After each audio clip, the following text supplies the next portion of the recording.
సంఖ్యాకాండము 27వ అధ్యాయము 15వ వచనం నుంచి ఇలాగూ రాయబడి ఉంది. అప్పుడు మోషే యెహోవాతో ఇట్లనెను, యెహోవా సమస్త మానవుల ఆత్మలకు దేవా, యెహోవా సమాజము కాపరి లేని గొర్రెల వలె ఉండకుండానట్లు ఈ సమాజము మీద ఒకని నియమించుము. అతడు వారి ఎదుట వచ్చుచు పోవుచు నుండి వారికి నాయకుడిగా ఉండుటకు సమర్థుడై ఉండవలెను. అందుకు యెహోవా మోషేతో ఇట్లనెను, నూను కుమారుడైన యెహోషువ ఆత్మను పొందినవాడు, నీవు అతన్ని తీసుకొని అతని మీద నీ చెయ్యి ఉంచి.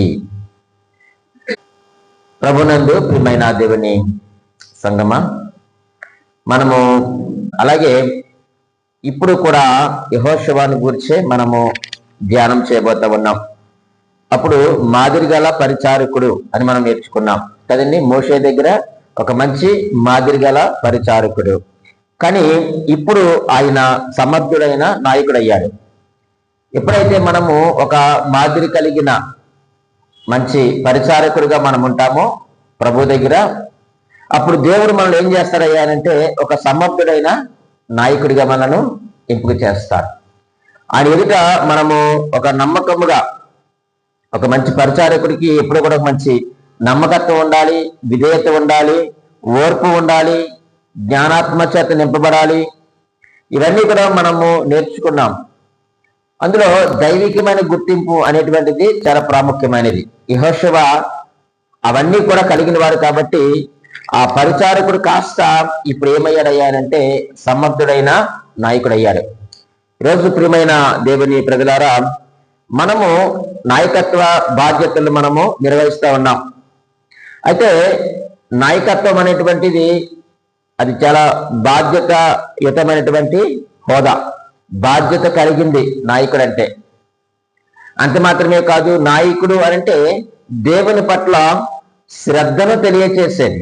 నాయకుడు అంటే బాధ్యత మరియు ఆ దేవుని పట్ల ఉన్న శ్రద్ధను తెలియచేసేదిగా మనకు కనిపిస్తూ ఉంది. నిజమే, ఈరోజు నాయకుడిగా మనము దేవుని చేత ఎంపిక చేయబడిన వారు, దైవికమైన గుర్తింపు పొందిన వారము. కాబట్టి మనము బాధ్యత కలిగిన నాయకులుగా, అలాగే దేవుని పట్ల ఉన్నటువంటి శ్రద్ధను మనము కనపరిచేవారుగా ఉండవలసిన వారిగా ఉన్నాం.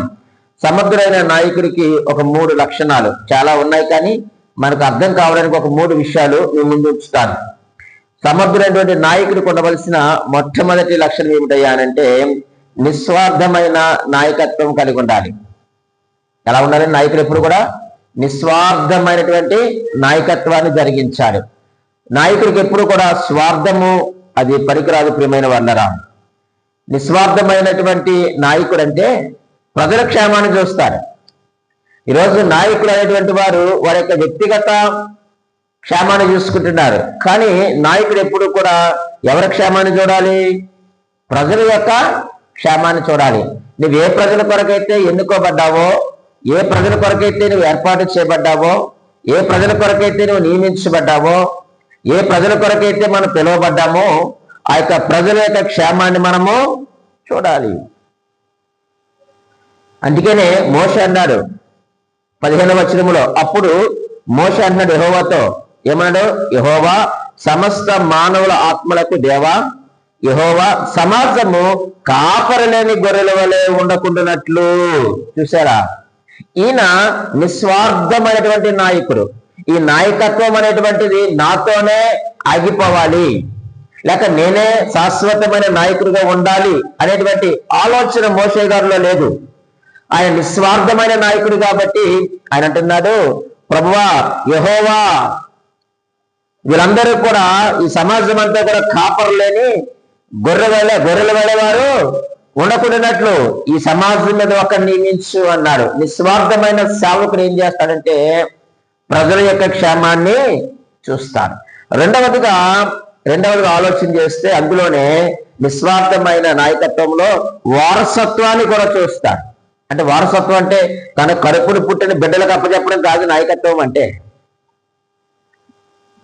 నిజమైనటువంటి నాయకుడు తన తర్వాత వచ్చేటువంటి తరాన్ని సిద్ధపరుస్తాడు. మోషే సిద్ధపరిచాడు. ఎవరిని సిద్ధపరిచాడు? యెహోషువను సిద్ధపరిచాడు. చూసారా ప్రియమైన వాళ్ళరా, నిస్వార్థమైనటువంటి నాయకత్వంలో ఉన్న లక్షణాలు అది. ప్రజల క్షేమాన్ని చూడాలి, తర్వాత వారసత్వాన్ని చూడాలి, తర్వాత వచ్చే తరాన్ని సిద్ధపరచాలి. తన కడుపును పుట్టిన బిడ్డలే కాదు ఉండవలసింది ప్రియమైన వాళ్ళరా. సమర్థుడైన నాయకుడు కావాలి దేవుని సంఘానికి, దేవుని ప్రజలు నడిపించడానికి, ఆ యొక్క సంఘమును ముందుకు నడిపించడానికి నిస్వార్థమైన నాయకుడిని మనము సిద్ధపరచవలసిన వారిగా ఉన్నాం. రెండవదిగా మనం ఆలోచన చేస్తే, మొదటిది నిస్వార్థమైన నాయకత్వం. రెండవదిగా ప్రియమైన వాళ్ళరా, కాపరి మనసు ఉండాలి నాయకుడికి. ఎప్పుడు కూడా ఏ మనసు ఉండాలండి? కాపరి మనసు ఉండాలి నాయకుడికి.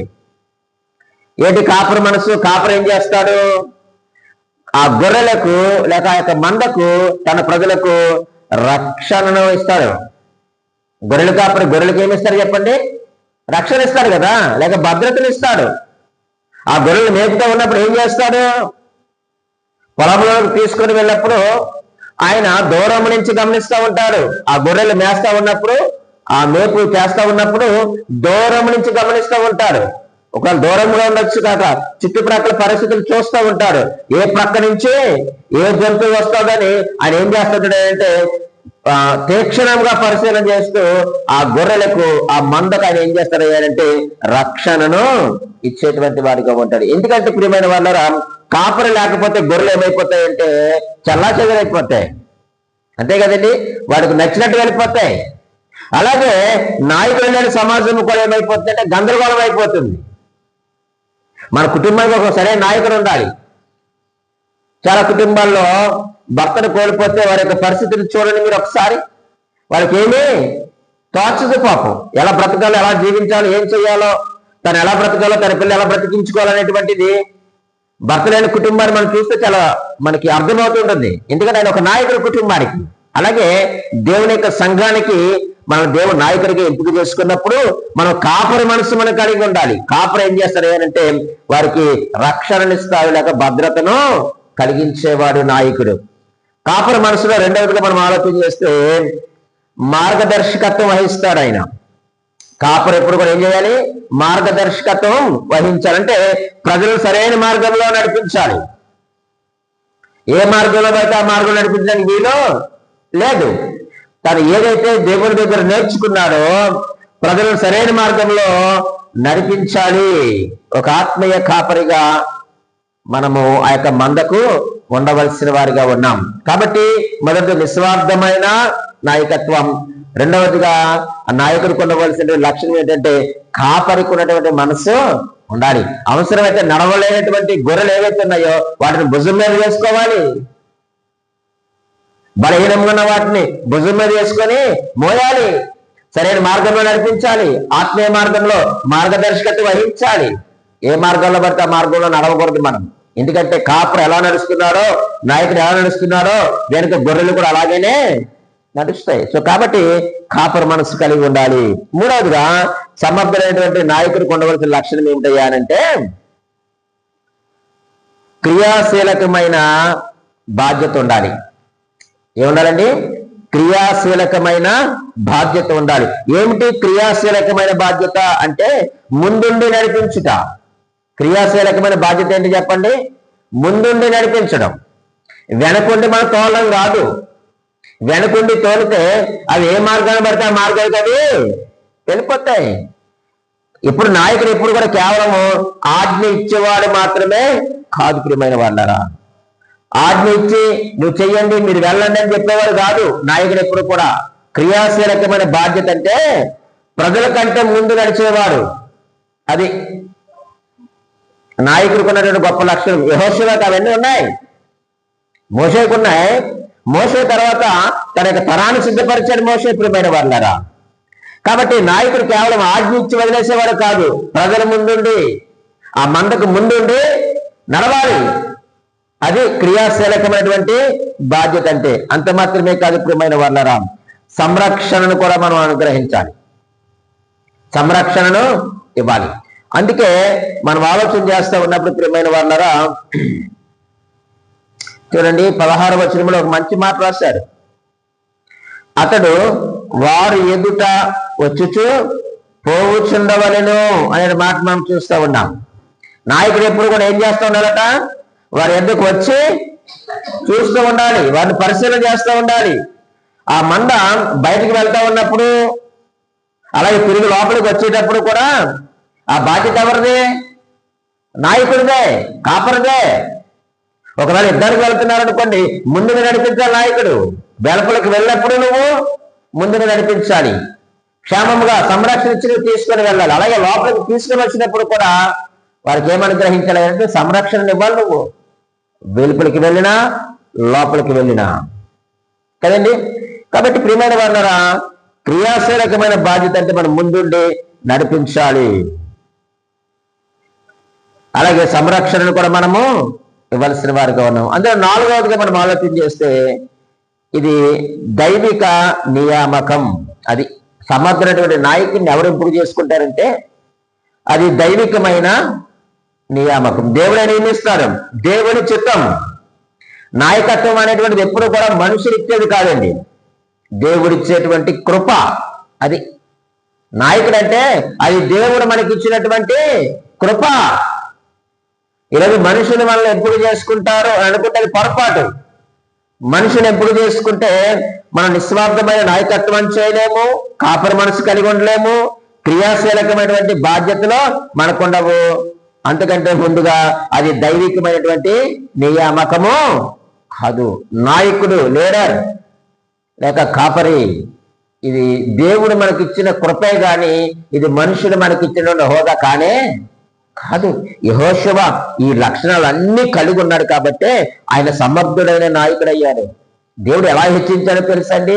దేవుని చిత్తంలో ఉన్నటువంటి నాయకులను, దేవుని చిత్తంలో కాపరులకు ఎప్పుడు కూడా దేవుడు తోడుంటారని చెప్పాడు. దేవుడు ఆయన నడిపించుకుంటాడు, వారిని హెచ్చిస్తాడు, ఉన్నతమైన స్థానాలకు వారిని నడిపిస్తాడు. మనుషులు ఎంపిక చేసుకునే నాయకుడు ఎప్పుడు కూడా ఎదిగినట్లు చరిత్రలో లేదు. మీరు బైబిల్ గ్రంథంలో చదవండి, మనుషుల చేత ఎంపిక చేయబడిన నాయకుడు కావచ్చు, కాపరి కావచ్చు, రాజులు కావచ్చు, వారందరూ కూడా మధ్యలోనే ఆగిపోయారు. కానీ నాయకుడు అనేటువంటి వాడు దేవుని చిత్తంలో ఉండాలి, దేవుడు ఏర్పాటు చేసుకున్న వాడిగా ఉండాలి. దేవుని యొక్క నియామకంలో ఉన్నవాడే నిజమైనటువంటి నాయకుడు. యెహోషువ ఉన్నాడు. ఆయన దేవుడు ఎలాగా హెచ్చించాడో, ఎలాగ ఆశీర్వదించాడో ఒక 4 విషయాలు మీ ముందుంచి నేను ఈ మాటలు ముగిస్తాను. రండి ప్రియమైన వాళ్ళరా, యెహోషువ గ్రంథంలోనికి మనం వచ్చేద్దాం. యెహోషువ గ్రంథంలోనికి మనం వచ్చేద్దాం. వస్తే అక్కడ ఆ యొక్క నాయకుడు, సమర్థుడైనటువంటి నాయకుడు అయినటువంటి యెహోషువను గురించి దేవుడు మాట్లాడుతూ దేవుని చిత్తంలో ఉన్నారు కాబట్టి దేవుడు ఎంత గొప్పగా హెచ్చించాడో, ఎన్ని గొప్ప కార్యాలు యెహోషువతో చేయించాడో మనం చూద్దాం. రండి, 1వ అధ్యాయము 5వ వచనంలో ఇలాగ రాయబడి ఉంది. 1వ అధ్యాయం 5వ వచనంలో ఇలా రాస్తూ ఉన్నాడు: నీవు బ్రతుకు దినములన్నిటిను ఏ మనుష్యుడును నీ ఎదుట నిలవలేకయుండును, నేను మోషేకు తోడైండినట్లు నీకును తోడై ఇందును. చాలు ప్రియమైన వాళ్ళరా, నిన్ను విడువను, ఎడబాయను, నిబ్రము కలిగి ధైర్యముగా ఉండము. ఇలా దేవుడు ఎన్నో వాగ్దానాలు చేశారు. 3వ వచనంలో కూడా అంటున్నాడు కదా, నేను మోషేతో చెప్పినట్లు మీరు అడుగుపెట్టి ప్రతి స్థలమును మీకు ఇచ్చుచున్నాను అన్నాడు. ప్రియమైన వాళ్ళరా, ఈ వచనం 5వ వచనం మనకి ఏమి నేర్పిస్తున్నాయా ఎప్పుడైతే మనము దేవుని యొక్క చిత్తములో లేక దేవుని యొక్క నియామకములో ఉన్నటువంటి నాయకులమైతే మనకు దేవుడు ఏమిస్తాడంటే అజయమైన విజయాన్ని ఇస్తాడట. దేవుడు ఏమిస్తాడట? విజయాన్ని ఇస్తానన్నాడు. ఈ యొక్క విజయానికి కాల పరిమితి లేదు. దేవుడిచ్చేటువంటి విజయాలకు కాల పరిమితి ఎప్పుడు కూడా ఉండదు. ఎంతకాలమే నీకు ఇస్తాను, ఇన్ని సంవత్సరాలు ఇస్తాను, దేవుడు ఎప్పుడు కూడా కాల పరిమితి పెట్టడు. ఎవరికి? దేవుని చేత ఎన్నుకోబడిన వారికి, దేవుని చేత పంపబడిన వారికి. అందుకే 5వ వచనంలో అన్నాడు, నీవు బ్రతుకు దినములన్నిటను అన్నాడంతే. నీవు బ్రతుకు దినములన్నిటిను, నువ్వు ఎన్ని సంవత్సరాలు బ్రతుకుతావు? ఒక 500 సంవత్సరాల? అన్ని సంవత్సరాలు దేవుడు విజయాన్ని ఇచ్చాడు. ఆయన బ్రతికింది ఎన్ని సంవత్సరాలు ఆయన కావచ్చు ప్రియమైన వాళ్ళరా. కానీ ప్రియమైన వాళ్ళరా, ఆ యొక్క యెహోషువ తన యొక్క జీవితంలో ఆయన ఏం చేశాడయ్యా అంటే విజయాలు చూశాడు. ఎన్నో యుద్ధాలు చేశాడు ఆయన కదండి, ఎన్నో యుద్ధాలు చేశాడు ఆయన. దేవుడు ఇచ్చాడు విజయం. ఈరోజు మనము దేవుని చేత ఎంపిక చేయబడినటువంటి నాయకులమైతే దేవుడు మనకు అజేయమైనటువంటి విజయాలు ఇస్తాడు. రోమిలికి రాసిన పత్రికలో పౌలు గారు ఒక మంచి మాట మాట్లాడతారు. చూడండి, రోమిలికి రాసిన పత్రిక 8వ అధ్యాయము 31వ వచనాన్ని చదువుతాం. చూడండి,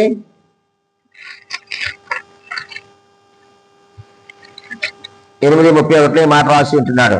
ఇట్లుండగా ఏమందుము, దేవుడు మన పక్షమునుండగా మనకు విరోధి ఎవడు? దేవుడు మన పక్షాన ఉండగా దేవుడు యెహోషువకు తోడై ఉన్నాడు. ఆయన సమర్థుడైనటువంటి నాయకుడు కాబట్టి ప్రియమైన వారు యెహోషువకు ఎవడు కూడా విరోధి లేడు. ఆయన అడుగుపెట్టి ప్రతి స్థలాన్ని దేవుడు యెహోషువకు ఇచ్చాడు. ఆయన ఏ దేశం మీదకి యుద్ధానికి వెళ్ళారో విజయాలు పొందుకున్నట్లుగా మన పరిశుద్ధ గ్రంథంలో మనం చూడగలుగుతున్నాం. కారణం ఏమిటయ్యానంటే ఆయన దేవుని చేత నియమింపబడిన వాడిగా మనం చూస్తూ ఉన్నాం. కాల పరిమితి ఉండదు దేవుడు ఇచ్చే విజయాలకు. అలాగే ఆ యొక్క విజయాల్లో అడ్డంకులు కూడా ఏమీ కూడా ఉండవు. అడ్డంకులన్నీ కూడా తొలగిపోతాయి. ఆయన మనకు తోడై ఉన్నప్పుడు, ఆయన మనకు దేవుడిగా ఉన్నప్పుడు మనకి విరోధి ఎవరు చెప్పండి? ఈరోజు మనము దేవుని చేత ఎన్నుకోబడిన వారమైనా, కుటుంబంలో నాయకుడమైనా, సంఘంలో నాయకుడమైనా, సమాజంలో నాయకుడమైనా సరే గాని నీవు దేవుని చేత నియమింపబడిన వారైతే దేవుడు నీకు అజయమైనటువంటి విజయాలు ఇచ్చేటువంటి దేవుడు. ఆయన తోడున్నటువంటి దేవుడు. ఆయన ఇది 1 రోజు 2 రోజుల విజయం కాదు ప్రియమైన వాళ్ళరా, బ్రతుకు దినములన్నిటిను ఉండేటువంటి విజయం. ఈరోజు మనము మన యొక్క బ్రతుకు దినములన్నిటి కూడా విజయాలు మనము చూడాలి అంటే దేవుని చిత్తంలో మనం ఉండాలి. యెహోషువ దేవుని చిత్తంలో ఉన్నాడు. ఆయన ఎవరి కుమారుడండి? నూను కుమారుడు కదండి. ఈరోజు నూనెని మనం అడిగితే, అయ్యా నీ కుటుంబంలో ఎవరైనా తాగుబోతులు ఉన్నారని అడిగామనుకోండి, ఏమంటారు? ఉన్నారా? లేరు. తిరిగిపోతులు ఉన్నారండి? లేరు. ఎందుకు పనికిరాని వారు ఉన్నారండి? లేరు. చూసారా?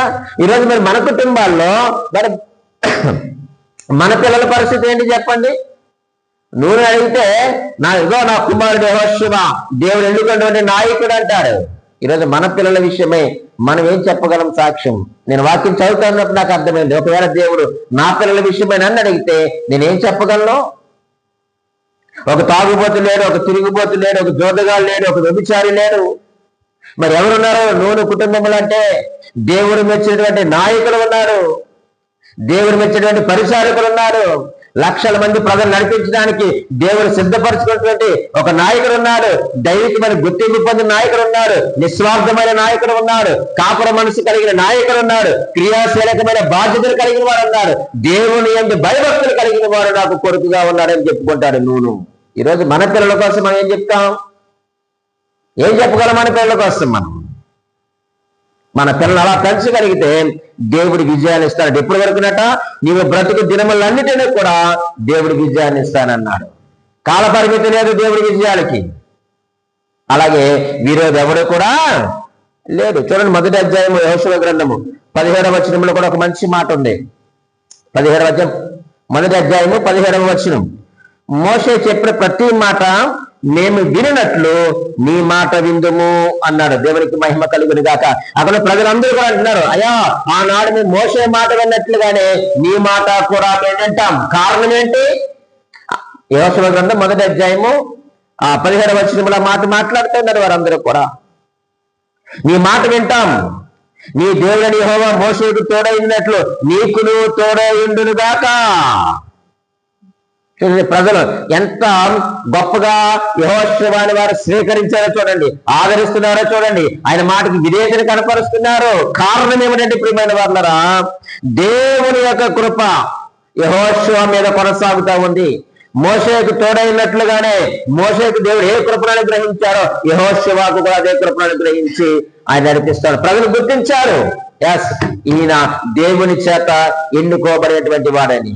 కాబట్టి మోషే మాట విన్నాం, నీ మాట కూడా వింటాం. కారణం ఏమిటంటే ఆ దేవుడు మోషేకు తోడైనట్లుగానే నీకు తోడై ఉన్నాడు. ఈరోజు ఆ స్థాయిలోకి మనం రావాలి ప్రియమైన వాళ్ళరా. దేవుడు ఇచ్చేటువంటి విజయాలకు కాల పరిమితి లేదు. ఆయన కృప ఎప్పుడు కూడా మన పైన కొనసాగుతూనే ఉంటుంది. ఇది మొదటిది. రెండవదిగా మనం ఆలోచన చేస్తే, రెండవ విషయాన్ని మనం ఆలోచన చేస్తే యెహోషువ గ్రంథము 3వ అధ్యాయము 7వ వచనాన్ని ఇలా చదువుదాం మనం.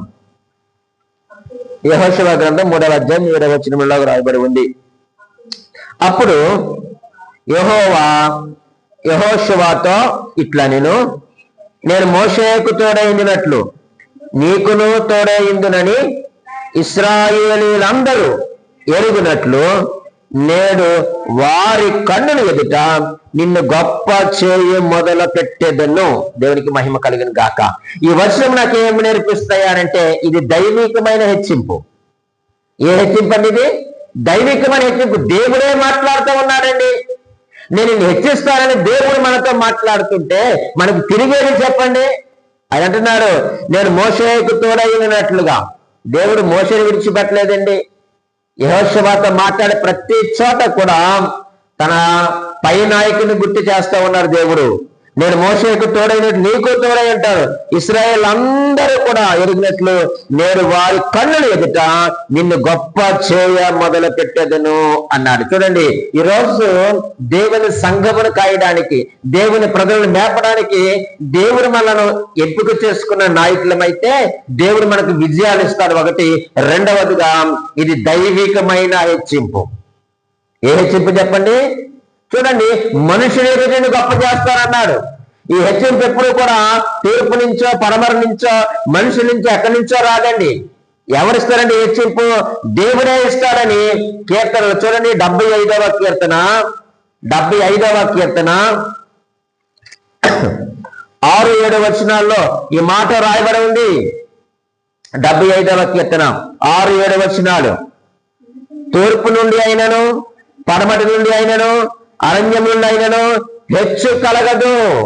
నిన్ను హెచ్చించేది ఈ తూర్పు నుంచి పడమర నుంచి అరణ్యం నుంచి మనుషుల దగ్గర నుంచి రాదు హెచ్చింపు అనేటువంటిది.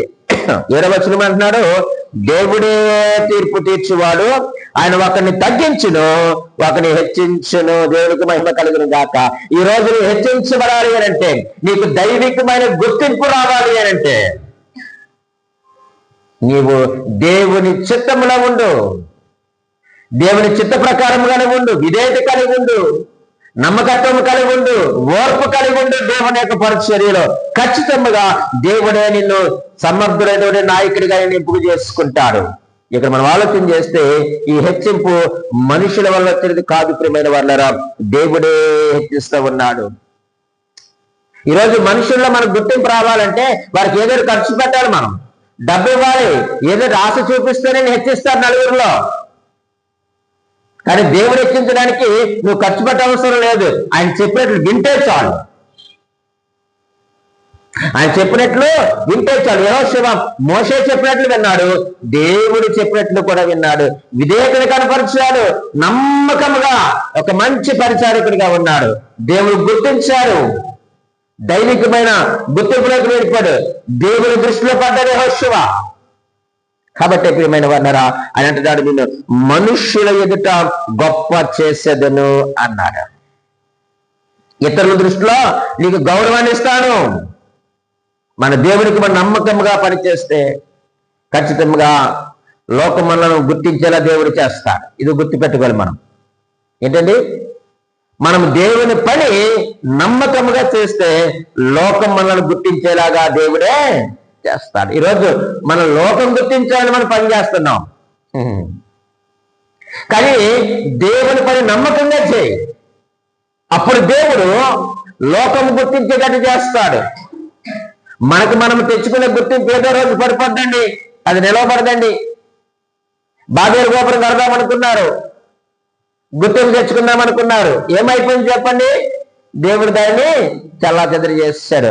నెబుకద్నెజరు కూడా అబ్బాయి పట్టణాలన్నీ నావే, ఆ వేలాడే ఉద్యానవనాలు కట్టించాడు కదండి, గొప్ప గొప్ప నిర్మాణాలు చేశాడు. ఇది నా వల్ల, నేను కట్టాను, నేను అనుకున్నాడు. దేవుడు గట్టి తినిపించాడు. ఎంతకాలం నిలవబడగా హెచ్చింపు. నువ్వు ఆలోచించే ప్రియమైన దేవుని సంగమా, నువ్వు ఒక నాయకుడివి, ఒక పరిచారకుడివి, లేక ఒక పెద్దవి, ఒక కాపరివి, నువ్వు ఎవరైనా కావచ్చు. లోకము దృష్టిలో నిన్ను హెచ్చించేది దేవుడే, కానీ మనకు మనం ఎప్పుడు కూడా హెచ్చించుకోకూడదు. దేవుడిని హెచ్చించాలంటే ఆయన పైన నమ్మకంగా చేద్దాం, అప్పుడు దేవుడు మనలను హెచ్చిస్తారు ప్రియమైన వాళ్ళరా. అంత మాత్రమే కాదండి, ఆయన మంచి సాక్ష్యం కూడా కలిగి ఉన్నాడు యెహోషువ. ఏమిటి ఆ సాక్ష్యం అంటే, మన కిందకి చదివితే అక్కడ యోర్దాను నది రెండుగా చీలిపడినట్లుగా మనం చూస్తూ ఉంటాం. దేవుని యొక్క మందసమును మోస్తూ వారి యొక్క యోర్దాను తాగ్గానే దేవుని యొక్క సేవకులు అది యోర్దాను రెండుగా చీలిపోయిందండి. చీలిపోయిన తర్వాత వారు అవతలికి వెళ్ళారు. ఎప్పుడైతే ఈ కార్యము దేవుడు చేశారు ప్రియమైన వాళ్ళరా, ప్రజలందరికీ ఏం ఆలోచించింది చెప్పంటారా? ఈయనను దేవుడు ఎన్నుకున్న వ్యక్తి అని ప్రజలకు అర్థమైంది. అది ప్రజల్లో గుర్తింపు రావడం అంటే. దేవుడు మన ద్వారా కార్యములు చేయించి ప్రజలలో మనకి ఏమి ఇస్తాడు చెప్పండి? గుర్తింపు ఇస్తాడు. మనకి హెచ్చింపులు దేవుడే ఇస్తాడు. అది అలా గొప్ప చేశాడు యెహోషువను. ఆ యొక్క సర్వలోకనాథుని యొక్క యెహోవా మందసమును వారు పట్టుకొని వెళ్ళి ఆ యొక్క మందసం మోసిన యాజకుల యొక్క అరికాళ్ళు ఎప్పుడైతే నీటిని తాకాయో అది రెండుగా చీలిపోయింది. అవతలికి వెళ్ళిపోయారు వాళ్ళు క్షేమముగా. ప్రజలకు ఏమర్థమైందయ్యారంటే, ఎస్, ఇతడు దేవుని చేత ఎన్నుకోబడిన నాయకుడు అని ఎవరికి అర్థమైంది చెప్పండి? ఇశ్రాయేల్ ప్రజలకు అర్థమైంది. అది గొప్ప చేయడం అంటే. మన ద్వారా దేవుడు గొప్ప కార్యాలు చేయించి దేవుడు మనం గొప్ప చేస్తాడండి. మన మీద డబ్బులు ఇచ్చి సహాయం చేసి, లేకపోతే వారికి భోజనం పెట్టో బట్టలు పెట్టో వచ్చేటువంటి గొప్ప ఎంతో కాలం నిలవదు. నువ్వు ఇచ్చిన బట్టలు చిరిగిపోతే తిట్టుకుంటారు, భోజనం అరిగిపోతే మళ్ళీ ఆకలిని చూస్తారు. నీకు ఇచ్చిన డబ్బులు ఇచ్చేవారు ఇస్తారు, ఎగ్గొట్టేవారు ఎగ్గొట్టేస్తారు. ఇది కాదు కదా గొప్ప, ఇది కాదు కదా హెచ్చింపు, ఇది కాదు కదా గుర్తింపు. నీ ద్వారా దేవుడి కార్యములు జరిగించి ప్రజలలోనికి ఏమిస్తారు చెప్పండి? గుర్తింపునిస్తాడు. యెహోషువ గ్రంథం 4వ అధ్యాయము 14వ వచనం చదువుదామండి. 4:14 రాయబడి ఉంది. ఆ దినమున యెహోవా ఇశ్రాయేలు అందరి ఎదుట, చదవండి, యెహోషువను గొప్ప చేసెను. అండర్లైన్ చేసుకుని, ఎంత గొప్ప మాట ప్రియమైన వాళ్ళరా. గొప్ప చేసిన గనుక వారు మోషేను గౌరవించినట్లు అతని బ్రతుకు దినములన్నిటిను అతన్ని గౌరవించిరి. అబ్బా, ఈరోజు గౌరవం ఎలాగొస్తుంది నీకు? పేరు ప్రఖ్యాతి ఎలాగొస్తాయి? హెచ్చింపు ఎలాగొస్తుంది? మన పలుకుబడి, మన ధనము, మన జ్ఞానము, మన యొక్క అంగబలము, ఖండబలము కాదు ప్రియమైన వాళ్ళరా. దేవుడు ఇవ్వాలి. అప్పుడు 14 వచ్చిన, ఆ దినమున యెహోవా ఇశ్రాయేలు అందరి ఎదుట యెహోషువను గొప్ప చేసెను. ఈ మాట చదువుతా ఉన్నప్పుడు నాకు అనిపించింది ప్రియమైన వాళ్ళరా, ఎంత నమ్మితే దేవుడు యెహోషువను హెచ్చించాడు చెప్పండి. మనము దేవుడు నమ్మడం కాదండి. నేను చాలాసార్లు చెప్తాను ఈ మాట. మనల్ని దేవుడు నమ్మాల. మనకు అప్పగించిన పనిని ఆయన నమ్మివ్వాలి మనకు. ఈరోజు నాయకులమైన, సేవకులమైన, పరిచారకులైన, పెద్దలమైన ఎవరైనా కావచ్చు, నేను నమ్మించారన్న సంగతిని మర్చిపోవద్దు. నన్ను నమ్మి పని అప్పగించని మనం మర్చిపోవద్దు. మనం నమ్మకంగా చేస్తే ఖచ్చితంగా దేవుడు ఏం చేస్తాడు చెప్పండి? ఒకనొక దినం నేను హెచ్చిస్తాడు. ఆ హెచ్చింపు ఎప్పటి వరకు ఉంటుందో తెలుసా? మనం చచ్చే వరకు ఉంటుంది. యెహోషువ బ్రతుకు దినములన్నిటి కూడా దేవుడు విజయాలు ఇచ్చాడు. ఆయనకు తోడయ్యినట్లుగా ఈరోజు మనకు కూడా ఆయన తోడయ్యండి ప్రియమైన వాళ్ళరా. ఆయన మనం నడిపిస్తాడు, గౌరవాన్ని ఇస్తాడు. ఇది జీవితకాల ప్రభావం. ఇది దేవుడి ఇచ్చినటువంటి ఘనత. ఒక్క రోజులో పోయే ఘనత కాదు యెహోషువకి. ఈ గౌరవం కేవలం భయం వల్ల వచ్చింది కాదు ప్రియమైన వాళ్ళరా. అతనిలో దైవ శక్తిని చూసినారు కాబట్టి ఆయన గౌరవించారు. ఈరోజు మనలో దేవుని యొక్క కృపను చూస్తున్నారా? దేవుని యొక్క శక్తిని మనలో చూస్తున్నారా? ప్రజలు దేవుని యొక్క ప్రేమను మనలో చూస్తున్నారా? దేవుని యొక్క విధేయతను మనలో చూస్తున్నారా? దేవుని యొక్క ఆ మనస్సును మనలో చూస్తున్నారా? అలా చూస్తే ఈరోజు నిన్ను నన్ను కూడా వాళ్ళు ఏం చేస్తారు చెప్పండి? గౌరవిస్తారు. వాళ్ళు అదే చేశారట. అతని బ్రతుకు దినములన్నిటిను అతన్ని గౌరవపరచిరి. ఏ రోజు అగౌరవపరచలేదు యెహోషువని. కారణం ఏంటంటే ఇతను దేవుని చేత హెచ్చింపబడిన వాడని, దేవుని యొక్క దైవికమైన శక్తిని యెహోషువలో చూశారు. ఈరోజు నాలో నా కుటుంబం చూడగలుగుతుందా దేవుని శక్తిని? ఈరోజు నాలో సంఘం దేవుని యొక్క దైవికమైన శక్తి నాలో చూడగలుగుతుందా? చూసిన రోజు నన్ను గౌరవిస్తారు, చూసిన రోజు నన్ను హెచ్చిస్తారు. అంతే. ఇంక దీనికి ఎక్కడ మనం వేరే పాయింట్ వెతకడానికే లేదు. నాలోనైనా నీలోనైనా దైవ శక్తిని చూసిన రోజు ఖచ్చితంగా ప్రజలు మనల్ని గౌరవిస్తారు. మనం డబ్బులు ఇచ్చి కొనుక్కోవద్దు. చాలు ప్రియమైన వాళ్ళరా. రెండవదిగా దైవిక హెచ్చింపు అయిపోయింది. మూడవదిగా మనం ఆలోచన చేస్తే చూడండి, యెహోషువ గ్రంథము 10వ అధ్యాయము 12వ వచనాన్ని మనము చదువుకుందామండి.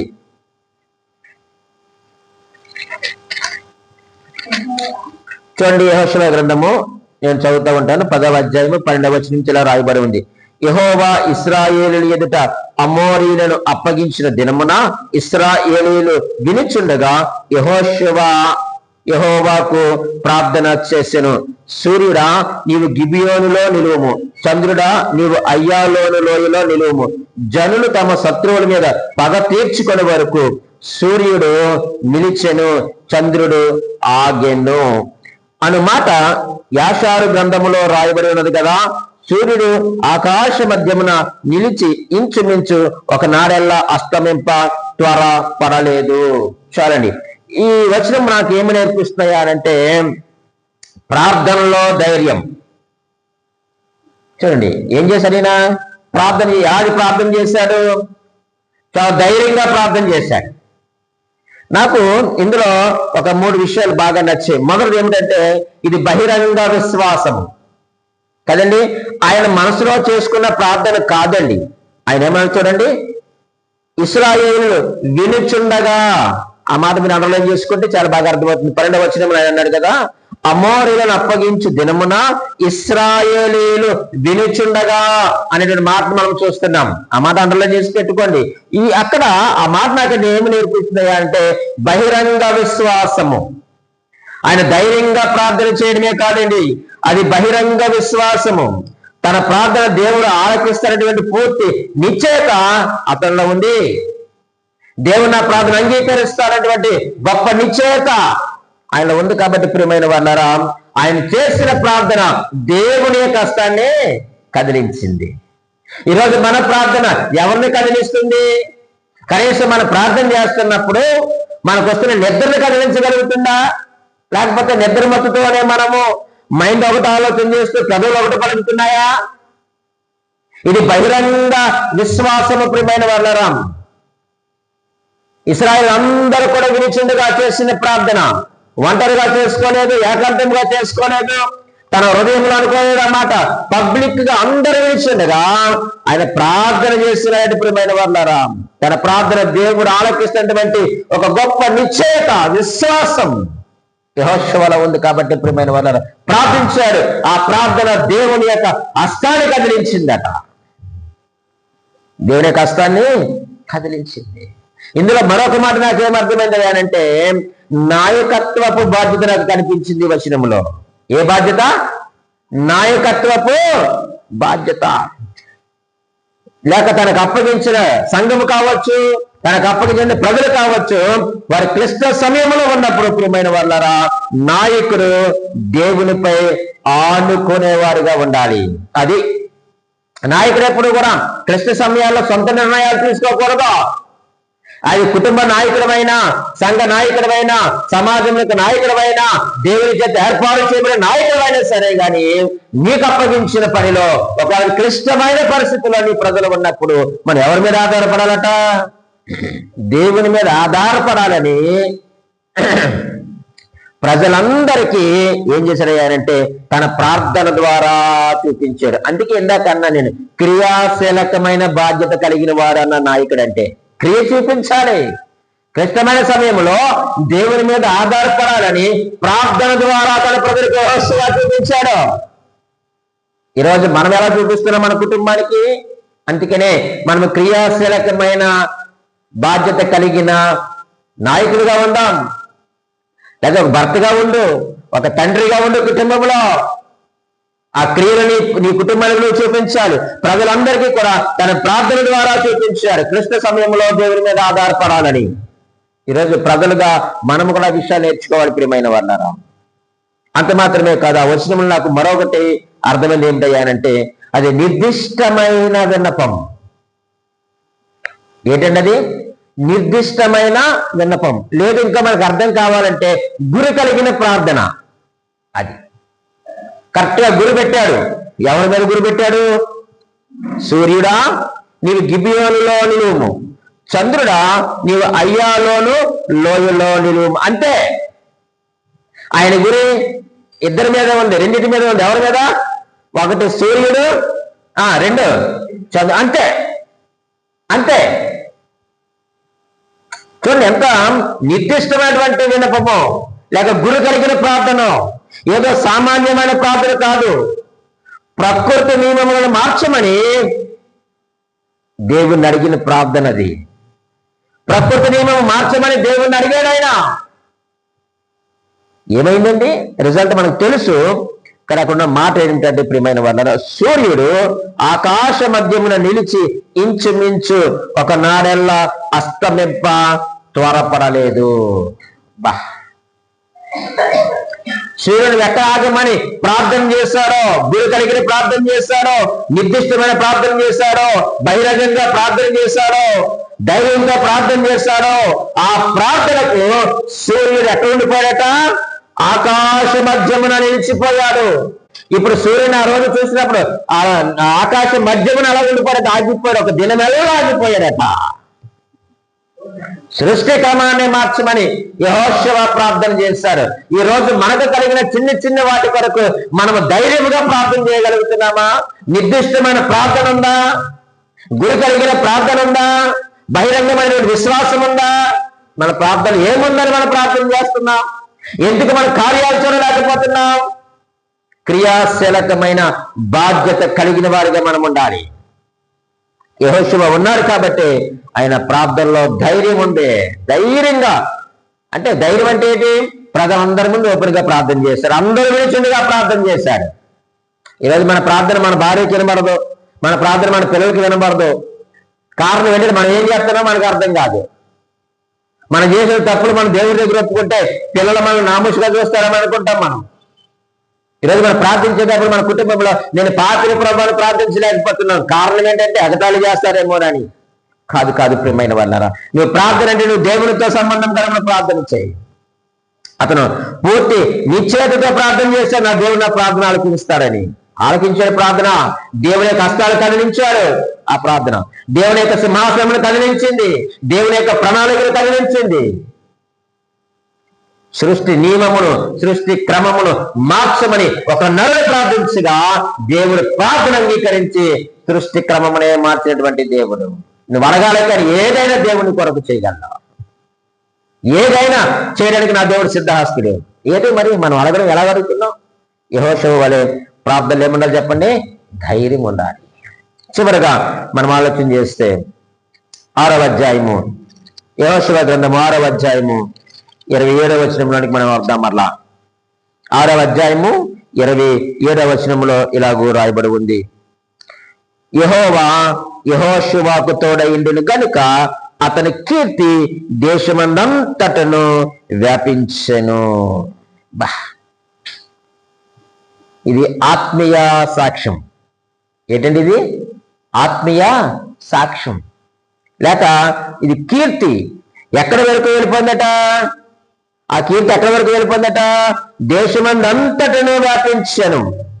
ఆయన కీర్తి వ్యాపించడానికి కారణం ఏంటి అంటే, యెహోవా యెహోషువకు తోడైండును గనుక. అది రీజను, మూలం. అది ఆయన కీర్తి వ్యాపించడానికి కారణం ఏమిటయ్యారంటే, దేవుడు యెహోషువకు తోడై ఉన్నాడు. మనుషులు ఇచ్చే కీర్తి వేరు, దేవుడిచ్చేటువంటి కీర్తి వేరు. ఇది ఎలాగొచ్చింది కీర్తి అంటే, ప్రియమైన మొదట మనం ఆలోచన చేస్తే ఇది సహజమైన హెచ్చింపు. ఇది ఏంటి చెప్పండి? సహజమైన హెచ్చింపు. ఎవరు హెచ్చించారు? యెహోషువ హెచ్చించుకున్నాడా? నేను ఎలా ఉన్నానో తెలుసా? నేను మోసే దగ్గర ఎలా పనిచేసానో తెలుసా? ఎన్ని సంవత్సరాలు పనిచేసానో తెలుసా? ఆయన కొండమీదకి వెళ్తే నేను 40 దినాలు కనిపెట్టాను తెలుసా అని ప్రచారం చేసుకున్నాడు యెహోషువ. ప్రచారం చేసుకున్నాడా? లేదు. ఆయన ఎప్పుడు ఎక్కడ ఎటువంటి ప్రచారము కూడా చేసుకోలేదు ప్రియమైన వాళ్ళరా. మరి ఎవరు ప్రచారం చేశారు? దేవుడే ప్రచారం చేశాడు యెహోషువను. దేశమన్నంతటా కూడా ఆయనకి కీర్తి వ్యాపించెను. బా, ఈరోజు మన కీర్తి వ్యాపించాలంటే ఏం చేయాలంటే, యూట్యూబ్లో ఏదైనా పోస్ట్ పెట్టాలి, ఏదైనా మాట్లాడాలి కదండి, లేకపోతే వాల్ పోస్టర్స్ అంటించాలి, ఏదో కాంట్రవర్షియల్గా మనం మాట్లాడాలి, లేకపోతే డబ్బులు ఇచ్చి మన కీర్తి ఏం చేయాలి చెప్పండి? వ్యాపింప చేసుకోవాలి. ఇది సహజమైనటువంటి హెచ్చింపు కాదు. యెహోషువ తను తాను ప్రచారం ఎక్కడా కూడా చేసుకోలేదు ప్రియమైన వాళ్ళరా. అతని యొక్క కీర్తి, అతని యొక్క భయం ప్రియమైన వాళ్ళారా అన్యజనుల్లో కూడా ప్రచురమైంది. ఆయన యొక్క కీర్తి ఎక్కడికి వెళ్ళింది చెప్పండి? అన్యజనుల్లో భయాన్ని పుట్టించింది, అలాగే దేవుని ప్రజల్లో నమ్మకాన్ని పుట్టించింది. యుద్ధానికి యెహోషువ యుద్ధానికి వస్తున్నారు అని అంటే అన్యజనులు ఏమైపోయారు చెప్పమంటారా? భయపడిపోయేవారు. అన్యజనుల్లో భయాన్ని పుట్టిస్తే ఇశ్రాయేలు ప్రజల్లో నమ్మకాన్ని కలిగించింది ఆయన కీర్తి. యెహోషువ ఎంత గొప్పవాడో ప్రియమైన వాళ్ళారా. ఈరోజు మనల్ని చూస్తే శత్రువు భయపడుతున్నారా? శత్రువు అంటే మనుషుడు కాదండి. మళ్ళీ మనుషులు మన శత్రువులు ఎప్పుడు మన క్రైస్తవులు శత్రువులు ఉండకూడదు. అది వాడు గుర్తుపెట్టుకుని మీరు ఎప్పుడైనా సరే. ఎవరు శత్రువు మనకి? అపవాది. వాడు భయపడాలి. అలాగే మన ప్రజలు మన పైన ఏముంచాలి చెప్పండి? నమ్మకాన్ని ఉంచాలి. ఈ నమ్మకం, ఈ భయం యెహోషువది ఒక ప్రాంతానికి అది పరిమితం కాలేదు ప్రియమైన వాళ్ళారా. దేశమంతటా కూడా వ్యాపించింది ఉంటుంది. అలాగే దేవుని యొక్క సన్నిధి ఉన్న వ్యక్తి ఆ యొక్క సాక్ష్యాన్ని లోకం ఆపలేదు. ఆ కీర్తి వెళ్ళిపోతూ ఉంటది. ఈరోజు మనము కూడా దేవుని యొక్క సన్నిధి ఉన్నటువంటి వ్యక్తిగా మనం బ్రతికితే మన సాక్ష్యం ఎక్కడికి వెళ్ళిపోతుంది చెప్పండి? దేశమంతటా కూడా వ్యాపిస్తుంది, కన్నాంతరాలకు వెళ్ళిపోతుంది. మనం హెచ్చించుకోవాలనుకుంటే అది కనీసం మనం గడప దాటి వెళ్దాం. మన పక్కింటిని కూడా మనం ఏం చేయాలి చెప్పండి? గౌరవించరు. కానీ దేవుని యొక్క హెచ్చింపు అది ఎప్పుడు కూడా వ్యాపిస్తూనే ఉంటుంది. ఎందుకంటే దేవుని యొక్క సన్నిధి కలిగినటువంటి వ్యక్తి యొక్క సాక్ష్యాన్ని ఎవడు కూడా ఆపలేడు. దేవుడే వారిని హెచ్చించుకుంటూ వెళ్ళిపోతాడు. యెహోషువ సమర్థుడైనటువంటి నాయకుడు.